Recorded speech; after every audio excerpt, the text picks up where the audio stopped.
All right, legends, how are we? Welcome into This Is MLS. My name's Kev Egan, as always, alongside Sacha Kljestan, and jumping in for BWP for now this afternoon, the one, the only, Dax McCarty. Dax, how are you, buddy?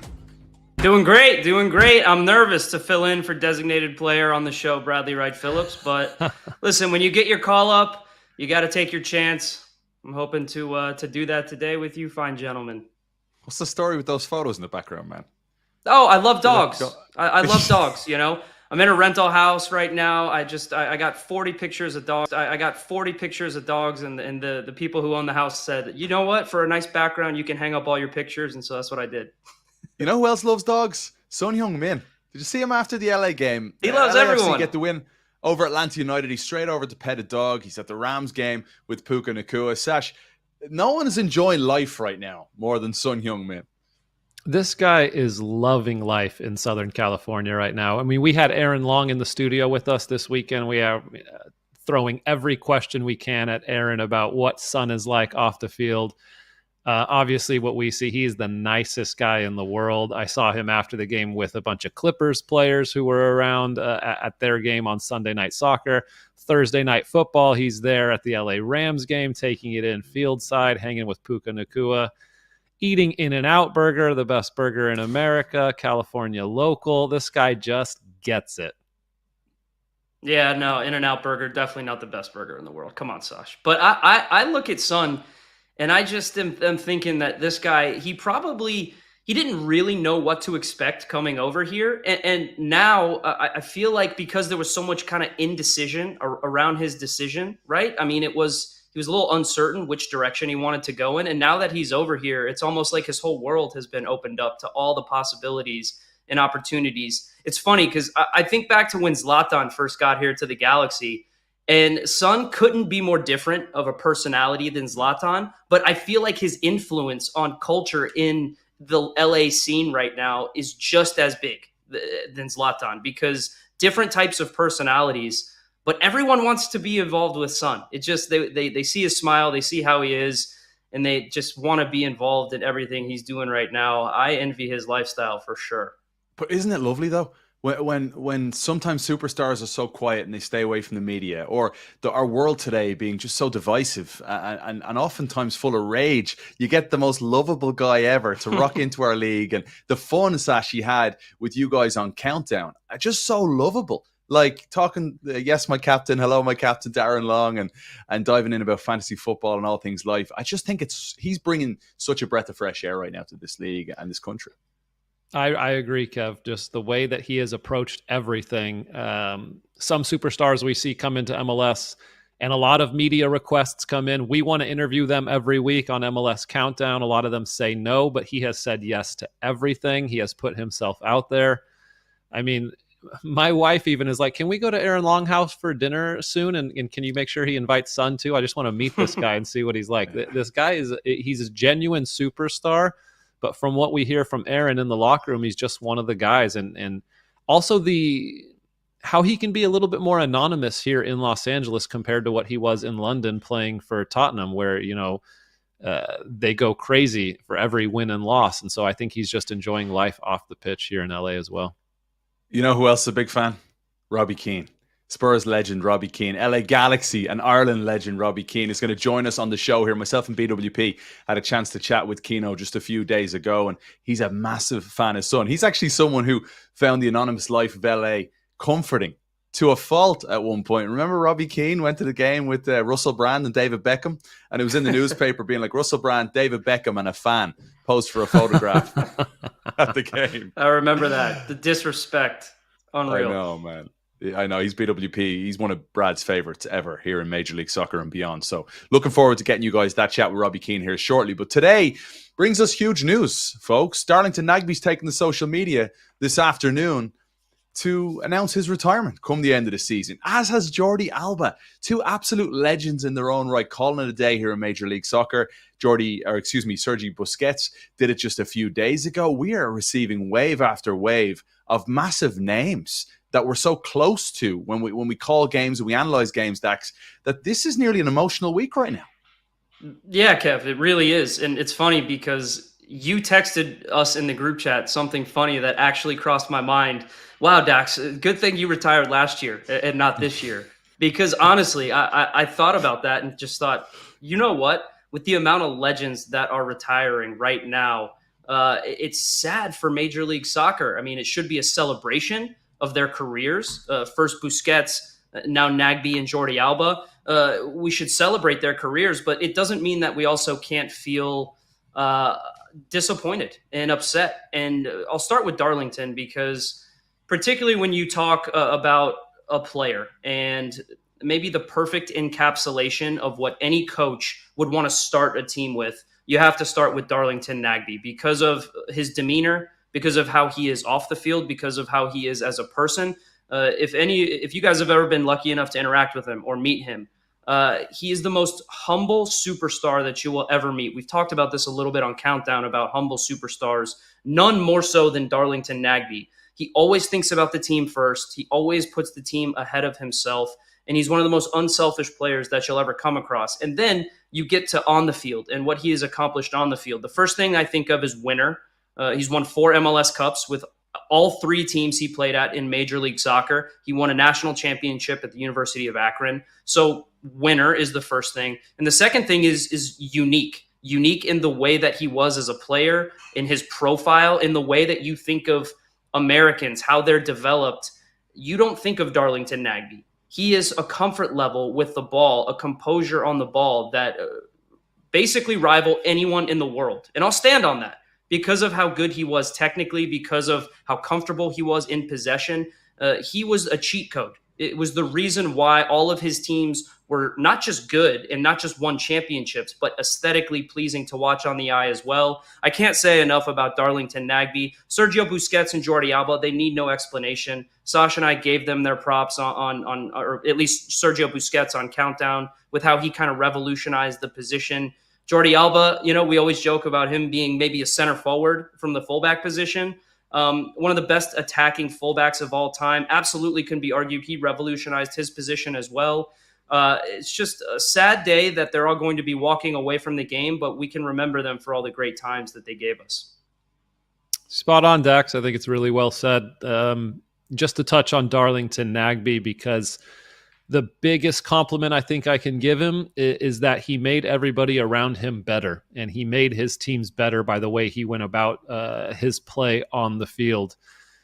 The biggest comparison also I think I can make is for a guy who was never going to be in the MVP conversation because of the position he played and because he didn't get a ton of goals and assists. If you remember the Belgian Moussa Dembele who played for Tottenham, how he could dribble by people, how he could protect the ball, you could never take it off of him. And when you see all of his former teammates nowadays, when they ask him, who's the best player you ever played with, or who's a guy that has to be in your top 5 of all time, and so many guys from Kevin De Bruyne to Harry Kane to all these guys will say Moussa Dembele. They talk about him like he is like a superstar, right? And so I think ask a lot of players who played with Darlington over their careers, and he would always make their top 5 in terms of players that they've played with. So kudos to him on a fantastic career, and I wish him all the best in his next chapter. Quickly on Jordi Alba, one of the best attacking left backs of all time. That connection he had with Messi has been special. It'll be interesting to see where Inter Miami go from here. But Kev, I know you loved Nagbe and you covered him in Atlanta, and he meant a lot to you. I'd love to hear from you on your thoughts on Darlington. Darlington's a player that evolved, I think, over the years from a much more attacking player at Portland. Then he comes to Atlanta United, and he was a little bit more box to box than he is currently with the Columbus Crew. Jeff Laurentowicz played that deeper role at times for Atlanta United. Eric Remedi was there as well in the championship year. Nagbe was the assist to the assist guy. He was the guy that made it happen. If Parkhurst Laurentowicz could get the ball to Nagbe, you'd spin and he would find Tito Villalba out wide who'd cross it for Joseph, or Miguel to Joseph. He was such a joy and a class act, as you mentioned, off the field. I think the closest player during his Atlanta days that I would compare him to would be Luka Modric for what he did and his ability to spin out of pressure and play the most perfectly weighted pass forward to an onrushing winger. Class personified. I just felt the way he was so nearly emotionless on the field. Sometimes that was nearly a knock on him by some people. But he was the definition of a leader in that he led by example constantly. He's one of very few players that have managed to win MLS Cups with 3 different teams. In fact, there are only 4 others. Can you name them? Trivia question for you guys. Ooh. Two encyclopedias here. 4 other players in MLS history have won MLS Cups with 3 different teams. I love hitting Sash trivia. Brian Mullen, correct. That's one. Correct. 3 different teams. All right. Jeff Akers? No. I'll give you one. Was a striker, also played with Columbus, TV personality. Ale Moreno. Yes, correct. Wow. All right. Another Ale one. Moreno. Another one was a recent head coach in Major League Soccer. Played with the Galaxy, DC, and Columbus. Guillermo Barros. No, not him. No. Come on, Sash. I know that one came quick, and I thought no. He was a head coach. It didn't last as long as we would have liked. Who did he play for again? He played for a club that Dax captained. Or excuse me, he managed a club that Dax captained. Ezra Hendrickson? Hendrickson? Dax was there. Correct. And we've one more who is still this man is still very involved in one of the best run organizations in Major League Soccer. And he's pulling the strings behind the scenes. And he played for the Galaxy, the Earthquakes, and Houston. Craig Weibel. Correct. Well done. Wow. Well okay. done. I couldn't let him get all of them. Come on. Okay, I'm sorry. I'm sorry, but those other guys are not in the stratosphere of Darlington Nagbe. Yeah. Completely agree. But those are, Kev, I'm saying he's in elite company in terms of winning MLS Cup with 3 different teams. And like as a commentator, and I'll say this, when you get a chance to commentate for a club, as I did with Chicago and Atlanta, you grow a certain love for certain players that have helped you along in your career. And there are 3 players that I'll say 4 actually. There are 2 in particular that jump off the page for me. Mike McGee in 2013 won MVP. And I'm going to mention this to Robbie Keane here coming up very shortly on the show, because Robbie felt he should have won MVP in 2013. And Mike McGee got it. He scores a hat-trick against the Fire playing for the LA Galaxy in March. And then he gets transferred in early June to the Chicago Fire, and he wins MVP. He had an incredible campaign. He did the Ferris Bueller video with Bruce Arena and Thierry Henry and many others, and Omar Gonzalez, and it was just absolutely brilliant. But he was the Bradley Cooper movie star rocking into Chicago at a time when they desperately needed him, and telling the story of the hometown kid returning home from playing with the Metro Stars and playing with the LA Galaxy to return home to Chicago and have his dad out watching him at training and at games, and his it was just a special story to tell. And the next one for me is Joseph Martinez. To cover the most lethal predator across MLS over a 3-year span was a joy. You know, the Venezuelan Viper, the way he was so unbelievably ruthless. But then the other 2 for me, I'm going to include one other guy here, is Brad Guzan and Darlington Nagbe. Just for how class they are off the field. I know Brad more than I know Darlington personally. But just Brad is a Chicago guy, near and dear to my heart. My ma's from Chicago, my wife's from Chicago, and he goes and plays for my team, Aston Villa, over in the Premier League. And then I get a chance to get to know him a little bit in Atlanta, and just a wonderful career, Brad Guzan, and then Darlington Nagbe too. So shout out to those players that make commentators' lives an awful lot easier. I know Steve Cangelosi, if he was able to chat with us now, would wax lyrical about Bradley Wright-Phillips, or Jake Ziven talking about Diego Valeri in Portland. It's just it's a joy when players can do that for commentators, like you did for Jamie Watson for many years, Dax. Of course, Kev. Of course. Hey, quickly on Darlington, and I want to give you my 3 because I did have to think about this, Kev. I often think, like, first of all, about what Sash said about Darlington, about because he was never a big goals and assist guy, you were never going to have him in the conversation for MVP. But it's also, I think, such a unique thing to Darlington that I think universally, if you're a Major League Soccer fan or a coach or a supporter or even a player, you would have Darlington Nagbe in your Mount Rushmore of greatest Major League Soccer players of all time. There's no question about it. A lot of people should be talking about him in the vein of greatest midfielder of all time to come out of Major League Soccer. And I often think selfishly, I don't have any regrets in my career, but there was a point where I was leaving FC Dallas and I went to DC United. But how I got there was I was left unprotected in the expansion draft. and I got a call from Ben Olsen from DC United, and he said, "Hey, listen, we want to take you we want Portland to take you in the expansion draft, and then we want to trade for you." And I just said, "Okay, wow, that's a lot right now," but they ended up doing that. That happened, and my time at DC was short-lived. But there was a very brief moment for about an hour where I was a Portland Timber, and I often think back. I have no regrets in my career, but I often think back, what if I just told Ben, "Hey, listen, no, I think I just want to stay with Portland," and had the opportunity to play in a midfield with Darlington and Diego Chara? Probably would have had an MLS Cup. That's for damn sure. Okay. And so I often think about that. No regrets. I was lucky enough to play with Sacha Kljestan, one of the best number 10s in MLS history, and BWP as well. But in terms of players that I think back of and that had such an influence on my career, I think of three of them, and they're different eras as well. The first is Roy Lassiter. He is the first player that stuck out to me when I was watching MLS as a kid. I was an attacking player when I was younger. I know people might find that hard to believe. But to see a guy like Roy Lassiter score the goals at the clip that he scored for the Tampa Bay Mutiny, and he was electric. He was an electric player. He was one of the first players I think of, and I think if they were playing and he was on the field, I dropped whatever I was doing to watch that Major League Soccer game. And that's how I think fantastic he was in those early days of Major League Soccer when maybe, there wasn't a lot of buzz around the league. The second one was 27 goals one year, Dax. He scored 27 goals. He held the record with Wando and Brad. Until I believe BWP and Wando and even Joseph all, broke that record. But Joseph he was the broke original. Their record. He was the original Joseph. He was the original Joseph. And so full shout out to him. He was someone I thought of a lot. The second is a mentor of mine who was with me at FC Dallas, the late, great Bobby Ryan, who was one of the best people and human beings and just mentors that you could have as a young player.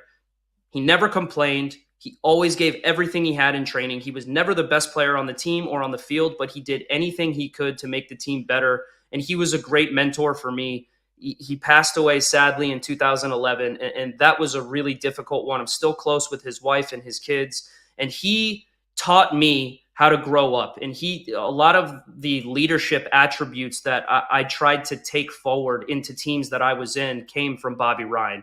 And so I just want to make sure I gave him a special shout out because of how important he was to me. And the third one was a rival on the field, someone that was a much better player than I was, but I always felt like I had to be at my best whenever I played against Shalry Joseph in the New England Revolution.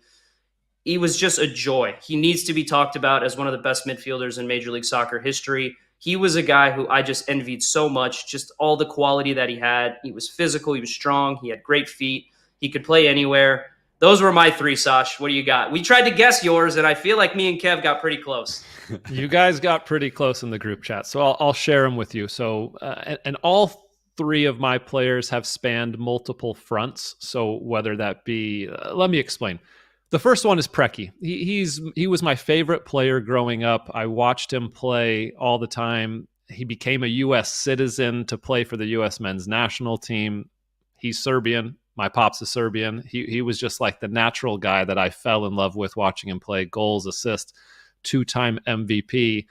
And then I get drafted to Chivas in 2006, and he comes on with Bob Bradley as an assistant coach, fresh out of retiring at age 42. And just the impact he had on me in training and getting to know him and, becoming friends. And then he was my head coach for 3 years. Obviously, he's still an assistant coach to the Seattle Sounders. I just think I got to meet my idol and I got to work with him for the first 4 years of my career and how valuable that was for me. So that's one. The second is Jesse Marsh. My first teammate, really. I get drafted to Chivas. He comes over from the Chicago Fire, really took me under his wing. Him and I played every single game together my rookie year as a center midfield pairing, and just seeing how professional he was, the way he handled himself. I just learned so much about being a professional soccer player from him.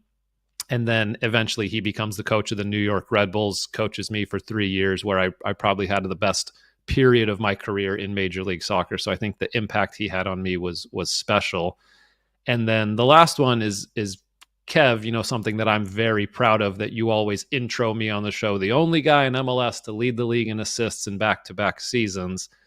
And the reason why I was able to do that was because of Bradley Wright-Phillips and the way that he could put the ball in the back of the net, the selfless work he did up front in our New York Red Bulls team was fantastic. And then now I get to spend every weekend with the guy sitting right next to him and talking all loads of crap and just watching soccer and enjoying each other's company. So I think the three of us, those three guys have meant so much to me, I think, just in my career and in my life. And there are plenty of other guys. I could talk about Brad Gazan and Maurice Adu, who I've known since I was 10 years old, who played in the league, and now we work together on Apple TV. And Benny Feilhaber, who we went together through the national team and all this type of stuff and challenged each other. But those three guys were special for me. Hey, beautiful. And I'm sure a lot of people would pick our next guest here on the show. It is time, folks, to welcome in the one, the only, former MLS MVP, Robbie Keane. Robbie Keane, fresh off a win on the road last night. Europa League, Ferencváros getting the win over in Belgium. You must be knackered, first of all, joining us here. What time did you get back at last night? Hey guys, how you doing? Hey Brad. What's up, Robbie? Good to see you, mate. Yeah, we didn't get back till we landed about 4:15, so probably didn't get to bed till 4:30, and then we obviously got training today with the lads who didn't play, and then the guys who obviously played did the pool and a bit of warm down. So get ready for Sunday because we've got another game on Sunday. So it's no rest. But winning on the road in the Europa League, Robbie, can't be easy. What are the vibes like afterwards? No, it's tough. Like, I mean, the different standards, in Europa League and when you're playing against these top teams. And Genk is a very, very good team, good footballing team. We knew that. Belgium was the highest in terms of transition, I think, in Europe, in top league. So we knew that was going to be up against it. But to be fair to the lads, we stuck in. First half was only okay, but the second half we really dominated and got a good goal just before half time, and then defensively we were very solid. So yeah, really good performance. Congrats on that win. What's the fan base like for your team, Robbie? Ferencváros over there? Yeah, very good. Yeah, they're real good. Good travelling as well. There's a few thousand there yesterday also. Most games nearly full. Obviously for Europa Cup games, it's a sellout, but very, very passionate fans. A lot of ultras, a lot of singing. So it's good. I love it. I love the atmosphere. I love how passionate they are about the football. How difficult is it on the line sometimes when you're dying to kick it yourself? You're dying to get stuck in, or you're dying to influence a game. I think you've probably seen me a few times. No, I think, listen, that never leaves you as a player, I don't think, and of course it's difficult because I always felt as a player I was always in control. I always think I could always do something, make something happen. I could score a goal any second. But then as a coach, you're relying on them players to do it. So you can give them a structure and give them as much as possible to do. But you're relying on them. So I think as a manager, that's probably the hardest thing, to be honest. I was going to say, I do a little bit of work with Red Bull too, Robbie. And now that you said that, it makes me think coaching mindset, I think, is the toughest part. You can show players patterns. You can talk about your experiences, but getting that mindset, of a clutch moment, being in a situation where you need to go and take over a game or have an impact is very difficult. How do you go about, talking about that? As a manager, you're just thinking of always solutions, You're always thinking always watching the opposition to see what they're doing. Like, for example, yesterday, it wasn't really working for us yesterday in the first half, so we had to just tactically change the two midfield players. We just swapped them basically because one of our midfielders got way more energy than the other in terms of he's young, he's 19, and the lad on that side, he was very aggressive in terms of running the game and running off people. So we just flipped him and it completely changed the game. So you're always thinking all the time. It never stops, and it's amazing how mentally tired you get after games. I know you did as a player, but because the adrenaline keeps going as a player, but as a manager, you're absolutely exhausted after because your mind is racing 100 miles an hour. But as long as you get the job done, it doesn't work all the time. Of course, we know that in football. But so far, it's gone well, and really enjoying it. What for you, Robbie? Now that you've coached at a few different clubs, what for you is the most important trait as a manager that you've learned along the way? I think the biggest thing I think you have to understand is that people are not you. I think that's the big thing. So I can't tell a striker to do what I used to do, and other players. So you have to be careful with that. And I know a lot of ex-players fall into that, and they fall into because they get angry and get annoyed I didn't, to be honest with you. I haven't got into that, so I kind of spoke to a few ex-players and managers, and that was one of the big things that they said to me. So you have to treat everybody different, everybody individual, and you have to try and help them to their strengths as much as possible. So they're not going to have movement like me, but they're probably better in other areas than me. So how can I help them improve that? If I can improve them 5% in a tiny little bit of movement, and that can add to their game also. So I think that's the probably one of the biggest things. And also, it's being a manager. It's like tactically is 30%, I'd say, 20-30. The 70% is how you manage a group, how you manage the players, how you keep 25 players happy. You're never going to keep them all happy, of course. And this I always say to the guys is like, 14 years, 15 you might like me, and the Saturday after the game, and probably 6 or 7 won't. But how can I keep you motivated every day? And that's just treating them with the respect, training habits, always been on the training pitch with them, pushing them as long as possible. And of course, if I can play them and give them minutes, I always try. This is what I always say to the lads: if you're winning the game, let's not win 1-0, 2-0, win 3-4. Then there's an opportunity we can bring the squad and we can bring younger players into play, which I've always done. Robbie, you just touched on your movement and not expecting players to, be capable of some of the things you were. I myself was a big fan of you. I think I've told you this in private before.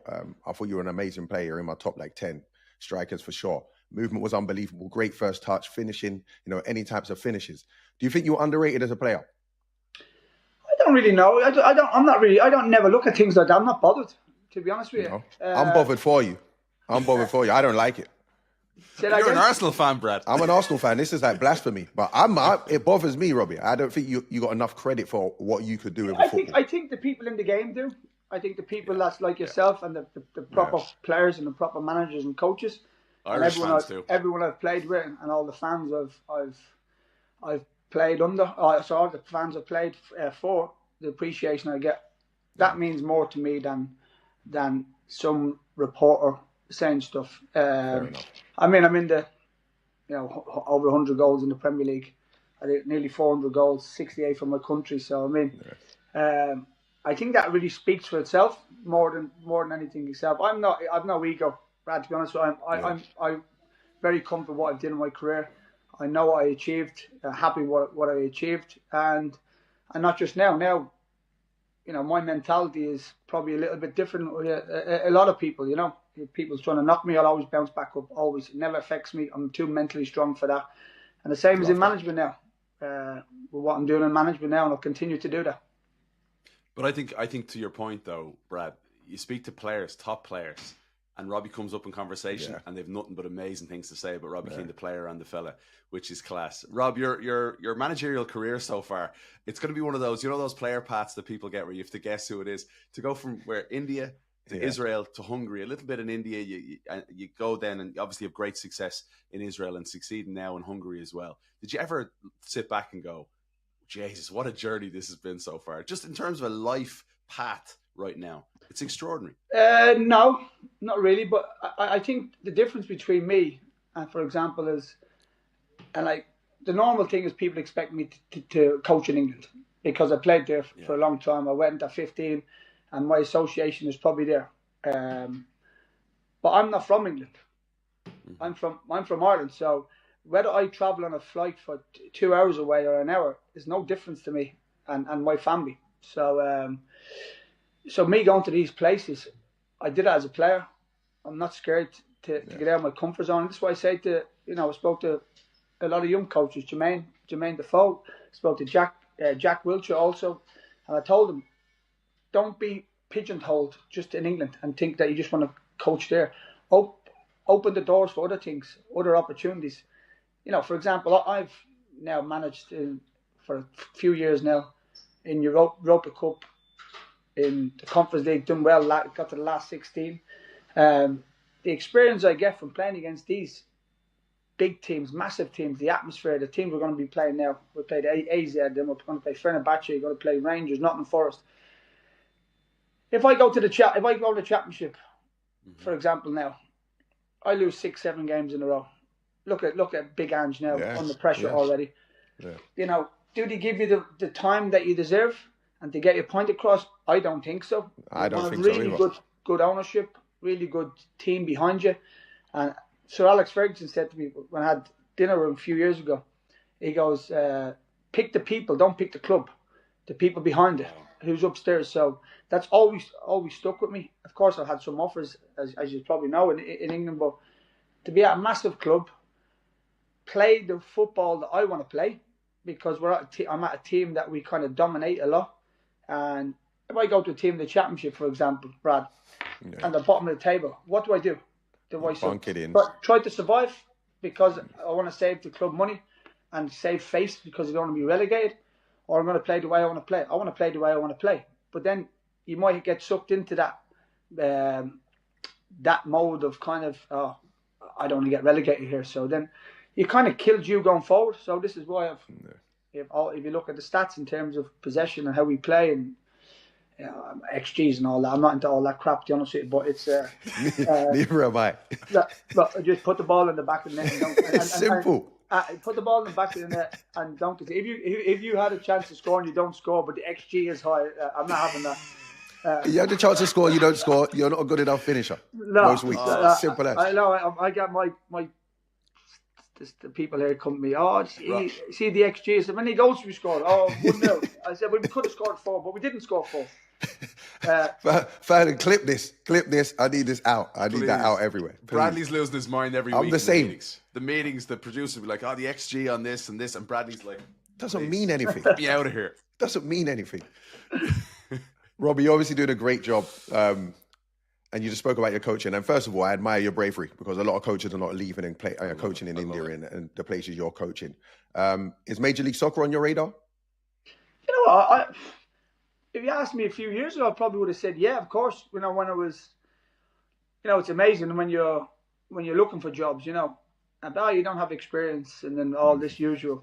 But how do you get experience? You get experience by getting a job, first and foremost. A couple of years ago, definitely would have been on the radar. But now that I'm in Europe, now in European football, and I'm winning, it's amazing now that how many other people want you now because now you're doing well. But they didn't want you at the start because you didn't have the experience. But even though I played over 800 games and been coaching for a long time in terms of with Ireland and Leeds, etc. like that. So I don't know. To be honest with you, I know the MLS is you know how much I admire the MLS. I had a great time there. Great affiliation, of course, to LA Galaxy. But I'd never say never. You never know until the opportunity comes your way and it's in front of you. But if you're asking me to say that right now, I'd have to say probably no, because what I'm doing here, how I'm enjoying it, as I said, how I'm in Europe and doing things the way I want to do them. So it'd have to be. If I was away from here, for example, and it was a really good offer that I had the real good backing of the owners, then why not? Because the MLS is definitely it's in a good place. It's just so hard to predict in this world, isn't it? Especially in the game that you're in football, whether as a player or as a manager, Robbie, you can't predict the future. You can't even identify what's going to be 2 years down the line, right? No, I'm not one of these either. I'm always in the moment. I'm in the moment. But as you said, I've been in the game long enough to know, even as a player, one minute you're at a club and the next minute you're packing your bags and then you're signing for someone else. It happened to me at LA Galaxy in 48 hours. I was there. I didn't see that, but it happened. But I tell you what, it's probably one of the best experiences I've had as a player. Brad, yourself. Yeah. I loved it. I loved the football, and it's not as easy what people think it is. 100%. And it annoys me when people say, "Oh, you're going to go to retire there." I tell you what, I played with players and they couldn't believe how physical it was. And how difficult it was, and it's only getting better. It's only getting stronger. So in terms of the experience, there was absolutely amazing. So again, I'm in the moment. I'm here. I'm enjoying it, and I'll continue to do that.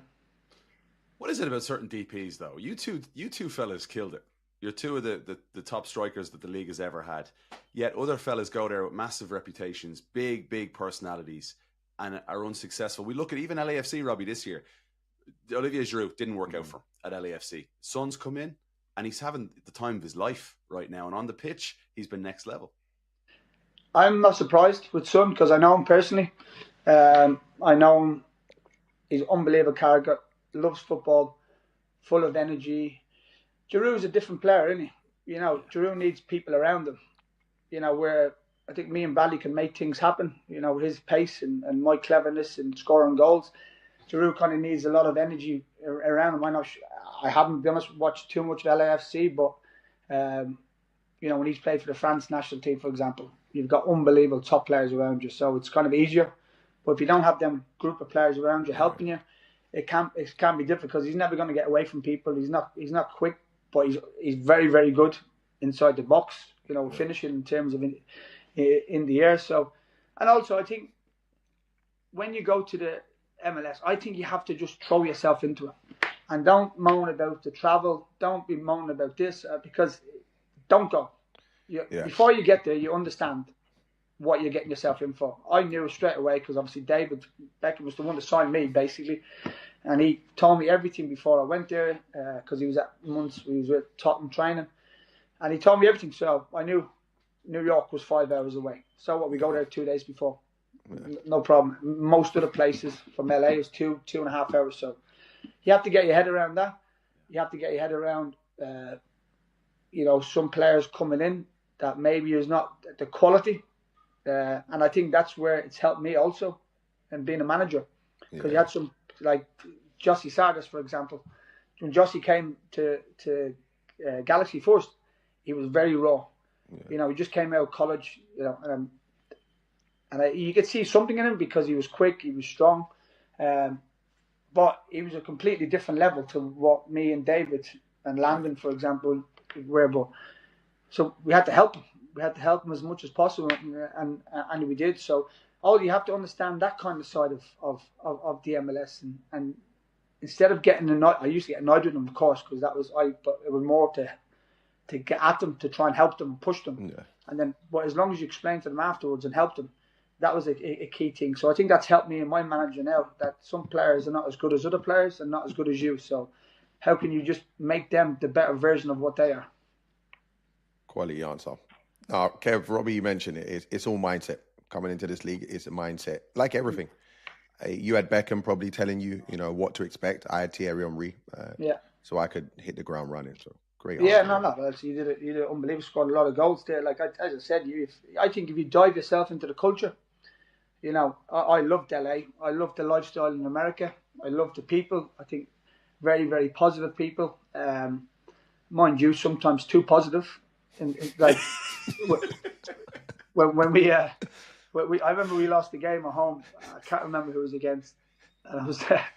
They're giving you high fives. No, I was pissed off. I don't know. Can you say this on the channel? I'm not sure. Of course you can. Yeah, you could. I was angry. I was pissed off. So what, you know, the Galaxy is behind the goal, isn't it? So the fans are just, as you see them, just on the side there. And this guy, hey Robbie, great job, man. And I go, I'm arguing with him. I'm saying, what do you mean, great job? Great job. That was crap. And I was going and he was like this, like panicking. We're in England, you're running down the tunnel. Yeah. You're getting absolutely. Yeah, you're gonna be getting pelted. But you know, that mindset is just it's a little bit different than what I was used to. But I had to try and bring the mindset into the changing room to the players. You know, I remember we lost to Seattle. I was only there 10 days, I think, and we lost 1-0. And in the dressing room, I'm sitting there, and all the guys laughing. And I was literally there 10 hours. I tell myself, I keep my head down. But Beckham did say to me, you run the dressing room because you know your personality, take no crap from anyone. Which he goes, no, I wouldn't. And the lads were smiling and joking. And then I just stood up and I lost it for about 2 minutes. And I said, I haven't come here for a holiday. I've come here to win. So it's all right for you guys to go back and think you're going to go back to the beach, Manhattan Beach, and chill out. But when we play, I don't mind. If you win, you go back there, not a problem. But when we're winning, we need to win games. And when we're training, the standard has to come from here there, because I didn't think the standard was a bit too low. Intensity was a bit slow, and wasn't. I have to be careful that the course he took is serious, but it wasn't the intense that I was used to. I think you just get them to that different level. They hadn't won for years. They hadn't won for years before you arrived. Yeah. Sorry? They hadn't won for years before you arrived. Yeah. So I just needed to check. I need to change the mindset. As Brad said, it's change the mindset, the mentality of people, and you can do anything. It's like with the team here. I have here. Last year the mentality wasn't great, but we got there in the end. This year is a completely different mindset from the players. And this is something, Brad, real quick, that you always defend players on MLS 360, on our Whip Around show, Robbie. Sometimes you get a glimpse of Messi, and he's clearly pissed off at maybe a young fullback or whatever else, and he's trying to communicate in his way. Or Wilfried Zaha is the best example, where he leaves his emotions out on the pitch. Yeah, I've seen it. But as someone who's playing wants at that to win. level, he's got a standard. Yeah, he's got a standard. Kev, I often get asked, and Robbie, you've probably been asked this: what's the difference between the Championship or the Premiership and Major League Soccer? And obviously, there's some qualities. There's some difference in qualities, but the quality gap isn't crazy. For me, it's just what Robbie was talking about. It's the mentality of 3 points is everything. Give everything you have on the pitch. I think they're the little differences that I've seen since I got to Major League Soccer. It's not much. There's players that are better than me technically in America, but their mindset for winning a football match, I think I had the advantage there. My mindset to go out every game and try and be 1-2 or one every 2 goal scorer. I didn't see a lot of people with that mindset, and it gives you the edge. I think if they can get closer, that question won't be about too much longer. Yeah, no, I totally agree. I think that's why certainly I've achieved in my career and what I've done is because I always had a strong mentality. I was never happy with 1 goal. I always wanted another goal. If I got 2, I always wanted 3. I scored 40 goals in the national team. I wanted to get 50 goals, and you have to have that mindset. Don't sit and just look at me. I've done this. I always say it to young players now. And I heard him say, "Oh yeah, I've made it."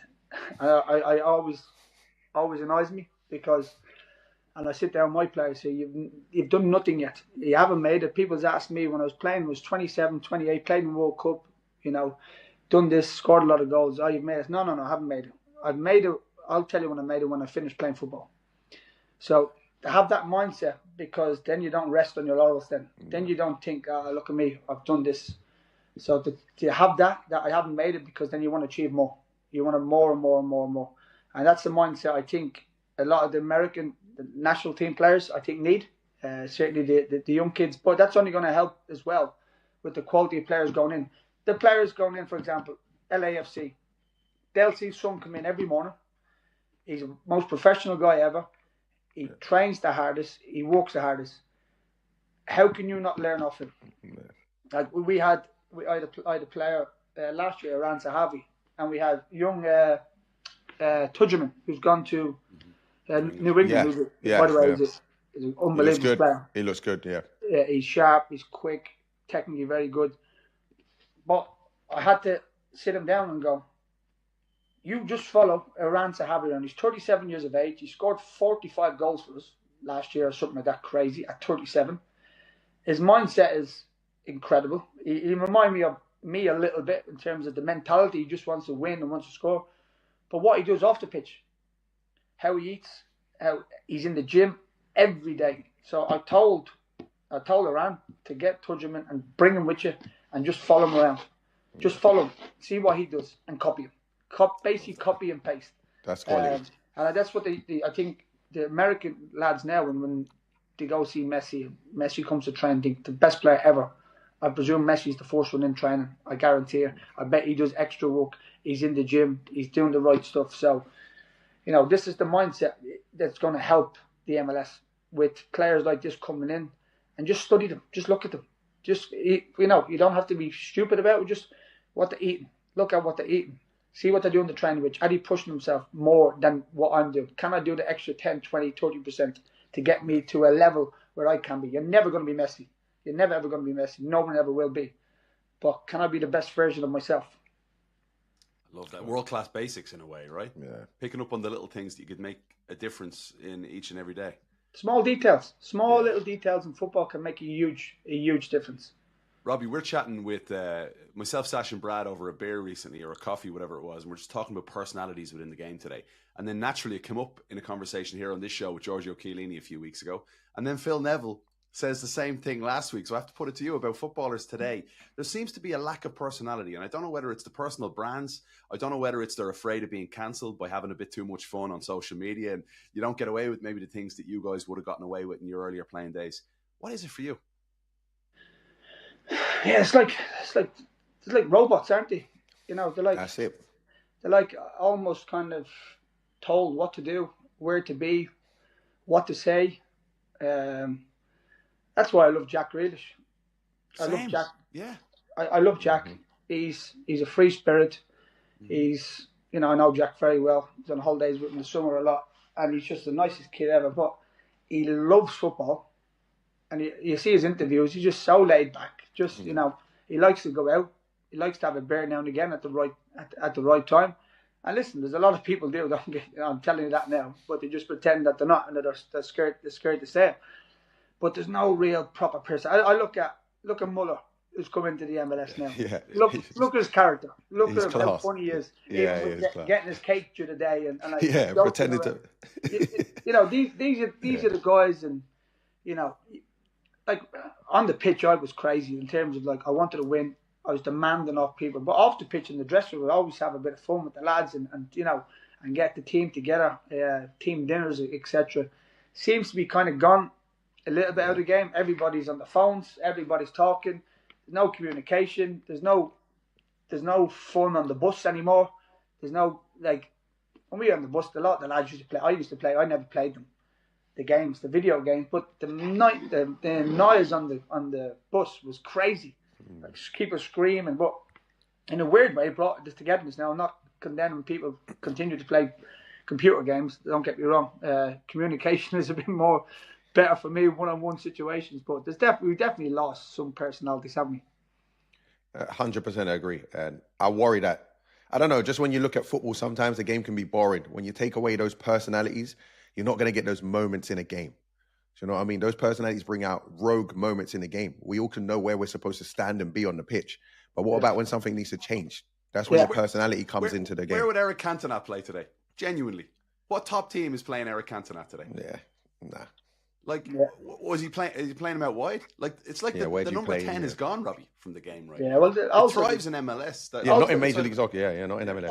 Also the strikers. Everyone's 4-3-3. Listen, I was 4-3-3 last year, personnel. This year I played two up front. I played 3-4-3 or 3-5-2. But I always try and have two strikers, even if we play it with a three. Or one of our strikers just touched to the left a little bit, but he's close to the striker. So to try and get that little combinations together, everyone is obsessed with having an extra midfielder as your number 10 for a bit of protection, if you like. Yeah, you can play any system. You can play. I play 3-4-3, but I've got, because the personnel that I have. But my wing backs, they're wingers. They're wingers. So the only centre backs I have, the only 3 centre backs, and the rest I've got 7 attacking players. I love that. It sounds like a dream to play in that team. On the pitch, so that's the reason why we score a lot of goals. But I'm trying to get the best players on the pitch, and the best players are trying to show me something. When a young player comes on, I always go onto the pitch, do something different than everybody else. Don't be the same. You know, when you're in certain areas, yes, keep the ball moving. You know. But when you've got 1v1 situations or around the box, try something. I'll never ever give out to you for doing something. Getting a shot off, trying a little around the corner with your teammate. Be clever. Use your brain, and I'll try and push that as much as I can. We're talking about my staff today. You never see people really from Dwight York, Andy Cole, myself and Berbatov used to do it all the time. Ball comes into you, a little over, around the corner, fast. You never ever see it anymore. You don't see it in the game because the strikers are not close enough to each other. Yeah, 100% agree. That's but you sound like when you coach Robbie, you're trying to win and you're not afraid to lose. I think when I've watched even the Prem of late, everybody just looks afraid to lose a game, you know. And that's one thing I like about MLS. I think it's still in that stage where there's good enough, the quality is good enough, and teams are just going at it back and forth, implementing their style of play on the game. Yeah, anybody can, because of the time difference, obviously, but I'm always watching the next day, keeping an eye on the goals and stuff, and then there's always like 5-3, like 4-2, and especially Inter Miami, yeah. And they just want to outshoot you. Unfortunately, Galaxy are on the other end. They're receiving too many goals and not scoring enough goals. But and that's not the Galaxy that I know. The Galaxy that I know was always entertaining, always on the front foot, always in charge of the game. But the thing is, you got so many strong teams there now that anybody can beat anybody at any given day. Yeah, they've fallen off a cliff this year at the LA Galaxy. I was just thinking, by the way, Brad, you won Golden Boot in 2014. Robbie, you were MVP. Are you a bit bitter about that, Brad, that Robbie took MVP in the year you were Golden Boot winner? It's a joke. It's unacceptable. No, I'm joking. Robbie had that little bit more to his game. Do you know what I mean? You have to be a player that scores goals and gets assists and creates. And Robbie was doing that. At that time, I was in a place where I just want to score goals. I brought a little bit of that creation a little bit later on, Kev. But yeah, devastating. Thanks for that, Robbie. He did send me a message though, which I loved because he didn't know how much I loved him. And I remember getting I think maybe a DM. So that was what did it say? I can't remember. It was years ago. But it's just congrats on the Golden Boot. Robbie, where'd you get your celebration from, Robbie? By the way, he's angry about that. I'm angry that I only got one MVP. By the way. Yeah, 2013 you were close. The only good thing Mike McGee got it. I was part of that marketing campaign in 2013. I was the commentator for the Fire. Did Mike McGee get it? 2013. Yeah, listen, anybody hear me? He's the best. I love him. I'm telling you, as the commentator, we were given a directive. Listen, we're pushing McGee for MVP here big time. So I any chance you were getting it, I mean, look at that MVP quality. In commentary, I was dropping that nonstop. You snaked Robbie. McGee was like, keep it going. He snaked you, Robbie. So you're saying it was a fix then? Yeah, all of us were in on it. We were all in on it. Okay, well, I hope the MLS now reward me with another MVP then. You heard him, bud. Send him his award. The MLS for that. You were helping him score goals at the beginning of that season. He scored 6 for the Galaxy. He's a legend, McGee. The last American to win it, by the way. Oh, was he? When we're going to see another American win MVP? Yeah. Wow, this year it's Messi's locked in. I think at this point, what have you made of what Messi's doing over in MLS, Robbie? I'm not surprised. I mean, he's just a genius, isn't he? He's just a joy to watch. Even that thing is, it doesn't matter how old you are and how I train with the guys here now. Sometimes I'm 45, and I'm not quick. I was sharp, but even now, if I drop the shoulder and get a half a yard, I'm in. But Messi's obviously completely different. Yeah. He still can walk past people because. Just his cleverness and movements and dropping the shoulder, getting past people. He could play against someone who's absolutely rapid as quick, but he gets a half a yard. That's all he needs. He's just a joy to watch, and just for the MLS itself, it's brilliant to have him in there. It's only going to elevate the league massively. And he's done all the things that you said you did when you were there in terms of just wanting to win. Like you hear the stories from within, even afterwards. Like there was a game recently where they lost. It was back in May. And he went straight to the reporter and said, "Go." And he goes, in other words, I need to go on a rant here about our team, about our standards, about the referees. Messi went all in. And that's been maybe the most surprising aspect of Messi for me in the league, in the best way possible, is just seeing that competitive beast that maybe we didn't get to see as much with Barcelona because he was so protected by such quality around him at all times. And the winners that he had around him at all times. Mentally as well. Let me tell you, he hasn't done in his career what he's done if he's not ruthless. Yeah. Trust me, he might come across a little bit quiet, but I guarantee you, deep down and inside that dressing room, I bet you the lads look at him and goes, he does not want to lose any game. Yeah. There's no way he can achieve in his career what he's achieved if he doesn't have that inside of that killer instinct, wanting to kill people, wanting to win. Not a chance. Facts. Yeah, I love that. I was asking there, Rob, because I was curious about you too, BWP. Where did the two of you get your celebrations? Start with you, Robbie. Mine was just messing about. Was it? Yeah. I love your celebration.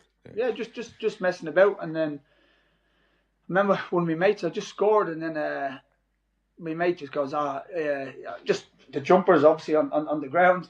And I just did a cartwheel, just messing. And then he goes, "Oh, if you make as a football player, you'll have to do that." And then I did it, and then I extended it a little bit as it kind of went on. So it really started from him, just messing about. He goes, "Oh, if you make your first profession, you have to do it." So if you know, my first 2 goals for Wolves, my debut against Norwich, 2-0, and then I just did the normal, just a cartwheel. Just a cartwheel. Mm-hmm. And then I just eventually added. Then you roly-poly. Then there's some guns in there. The roly-poly, I'm not. I don't know where that came from. I really don't. That must be just. I honestly don't know. Robbie, do you know what I think it was actually? If I remember now, I think I did in the World Cup against. Oh no, I didn't. No. Sorry, it was before that. No, it wasn't. It was before that. I can't remember. Someone must have said about the roly-poly, but I don't know who it was. Do you know what I loved about your celebration? It just wasn't. If someone had to grade the cartwheel, it wasn't an amazing cartwheel. The roly-poly, not amazing. But when it all come together, it just it got me so excited. Do you know what I mean, Kev? The cartwheel wasn't pretty. I tell you what, when I was going to the MLS, I towards my time in the Premier League, I kind of slowed it down. I only did it now and again. It wasn't all the time. I was like trying to see it out. Yeah. And then I got to the MLS, and I remember he goes, "Are you going to do the cartwheel, whatever they call it?" And I said, "I don't think so." And they're like, "Nah, man, the American guys will love this. You have to do it." So then I did it a few times. I didn't do it every time, if you noticed. I did it only on certain occasions. Yeah. Love that. Favorite goal in your career? I give you a couple. There's a few I have. I'll give you obviously for the different reasons. The Germany goal for Ireland, the World Cup in the last minute. Goal ever. Yeah. For me, that was the most iconic and special for me. In the Premier League, I'd have to say one against Tottenham when I chipped over the head, Savage's head, and then against Tottenham for Blackburn, against Blackburn. Yeah. This from the throw-in. Yeah. That's my favorite. I was going to say that has to be in there. I love that one. That's what, and the one I liked in the MLS is a couple ones against Red Bulls actually. You chipped Robles. When I chipped. Yeah, you chipped. What a goal! And the one before we played against the Chivas, and I nutmegged the guy and then chipped the keeper from 30 yards, and the keeper was he came to the Galaxy. Dan Kennedy. Dan Kennedy. Yeah, and he came to the Galaxy the following year, and the lads used to rip the piss out. Hopefully it was Sacha. Rightly so. Yeah. Sacha probably played. Yeah, that goal for me, man. The 2002 World Cup, the watch party in Ireland, the goal. I still, when you even say that, the feeling you get as an Irish fan, like you can only dream one day of being back at the World Cup and maybe Evan Ferguson trying to create something similar. But like you lived it, Robbie. I get it. From a fan's perspective, can you imagine what the country was like in that moment? I mean, you know what it was. You almost want to be there, and then if people could just get you on a flight in 20 minutes and get you back and to celebrate with everybody, you just love best of both worlds. So seeing all the videos of the family celebrating on the streets, and it was because, as you know, in Ireland in the '94 World Cup. When we scored, Ray Heung scored against Italy. It was everybody running out onto the street, and then everyone celebrating for the goal, run out on the street, and then run back in to watch the game. And then this game was over, he'd win, and then everyone back out on the street again playing football. So that's the image I had in my head after that Germany game that everybody would be doing. My favourite memory of it all, though, is I was a year younger than a lot of my mates that were doing the Leaving Cert, which is your final exams over in Ireland. And the Germany game was on at the same time as the English exam for the Leaving Cert. Oh, yeah, for so you one guys. The teachers I heard was he had a TV around the corner from where the students couldn't see it, and he had it down low, and he was peeking around the corner. And apparently in the middle of the exam, he lost it and said, "Keane, in stoppage time," and everybody started celebrating in the hall and stuff. That's the sort of stuff you live for. That's so good. Hey, there's no way you're younger than me. Jesus. Fair point. Oh, fair point. Man. Meg, order more of that moisturizer, will you?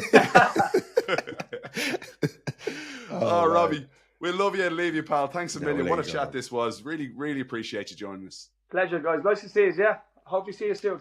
Yeah, we'll Thanks, get a beer Robbie. at some point soon, Robbie. Yeah. Top man. Cheers, Look after guys. yourself, mate. Legend. Loved every second of that. Chatting with the Irish legend, MLS legend, Robbie Keane. What'd you take away from it, Sash? I mean, the guy is pure entertainment. One of my favorite players to watch in Major League Soccer. I don't think I ever got to play against him because he was here strictly during the period when I was playing for Anderlecht. But man, I watched a ton of Galaxy games just to watch him. And the way he talks about that goal against Dan Kennedy, iconic. Like what a fantastic finish. And then his love he has for MLS, the way he played the game, so much passion. What a great guy. I love how he talks about how he had to change the mentality of certain aspects of his time in Major League Soccer, mainly when it came to, players. Maybe players were, a little bit too comfortable. And that's what I loved about him. You find those traits in all the world-class players that have come over and played in Major League Soccer. They're never fully satisfied. Like, they can have moments of happiness after a good game or a good win. But when Robbie talked about when he scored a goal, he wanted 2. If he scored 2 goals, he wanted 3, right? I mean, there's just an element of never being fully satisfied that takes those guys to the next level, and it's why they win what they win, and it's why they're so good. And Robbie Keane is a Mount Rushmore of MLS type of talent and type of player. He's easily one of the greatest players that's ever played in Major League Soccer, and it's because of things like that, what he talks about. And I guarantee you that there are some teammates and there are some young guys that got their feathers ruffled a little bit and maybe a little bit uncomfortable and maybe not happy about some of the things he said. But as they get older and in time, they realize people like that, people like Robbie, are just doing that to try to make the team better and try to make them better and push them out of their comfort zone. So that was really fascinating to hear him talk about it. And he's enjoying a fabulous career now as a head coach over with Ferencváros, a giant in Hungarian football. He was fresh off a Europa League game and a win away against Genk in Belgium. So we greatly appreciated him joining us Friday for that chat on a few hours sleep. And the content keeps coming, guys. On Thursday, Sash, 1 p.m. Eastern time. Tell the folks what we're up to. Listen, we're starting a new show. 11 a.m. Eastern, excuse me. 11 a.m. Eastern time on Thursday. Don't mess up the time. Tune in, people. We're starting a new show called Club and Country, where we're going to be following the U.S. men's national team all the way up until the World Cup. We're also going to be reporting on the Canadian men's national team, maybe a little bit on Mexico as well, and then a bunch of other MLS players that potentially will be playing in the World Cup. Just off the top of my head, Denis Bouanga and Gabon have a big opportunity to qualify for this World Cup. How fun would it be to watch him play on American soil in the World Cup next summer? He also leads African World Cup qualifying in goals, so very cool story going on there. But we will be in Austin at the U.S. men's national team training, talking to a few players and offering up some analysis. Myself, you, Kevin Egan, our fabulous host, and Maurice Adu, who played in the 2010 World Cup. Dax, we love you. Looking forward to it. I'll be here if you guys need a replacement. Yeah, Kaelin and we'll be up in Montreal for Canada camp as well. But folks, great joy today chatting ball with you guys, celebrating the careers of Darlington Nagbe and Jordi Alba. And of course, thanks so much to Robbie Keane for joining us. For This Is MLS, we're out of here. Thanks a million for joining us. Take care, folks.